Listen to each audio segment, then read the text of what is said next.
10,000 years is a very long time for most. For the Nightborne, it passes in revelry.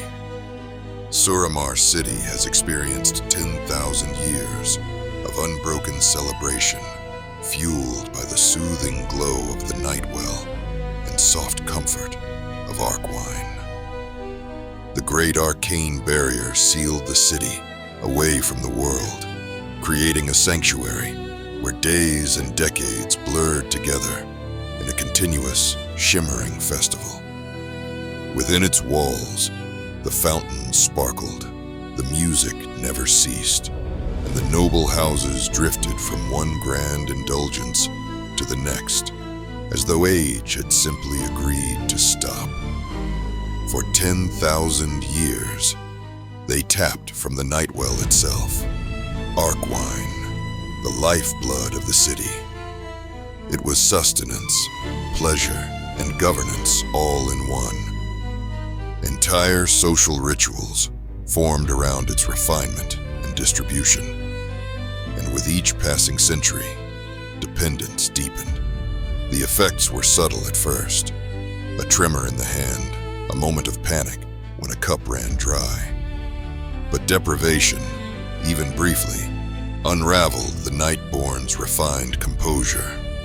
Those cut off from the supply were twisted into the withered, gaunt, desperate, and barely recognizable as citizens of Suramar.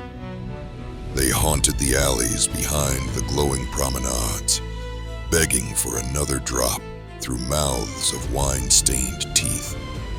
The ruling elite reacted not with alarm, but by weaponizing the growing crisis. Certain questions became forbidden to ask. The Nightborne were not allowed to ponder about the world beyond, or voice a concern for the growing number of withered within. The consequence would be absolute, a strict and sudden cutoff from arcwine, resulting in a slow, inevitable collapse into wretchedness. This was both a death sentence and a spectacle for the celebrants. They believed out of arrogance that the withered were a problem for the lower classes, and they themselves would never be put in such a position. It was understood that death by exile carried another unsavory purpose: population control. The Nightborne were confined behind a barrier with limited resources. The governance needed Suramar open and uncrowded, so distribution of arcwine could continue undisputed. And when the barrier finally fell, and Suramar reopened itself to the world, its long celebration did not cease. It took on an even more depraved tone. The demonic Burning Legion was welcomed by the populace through the city streets with alarming ease.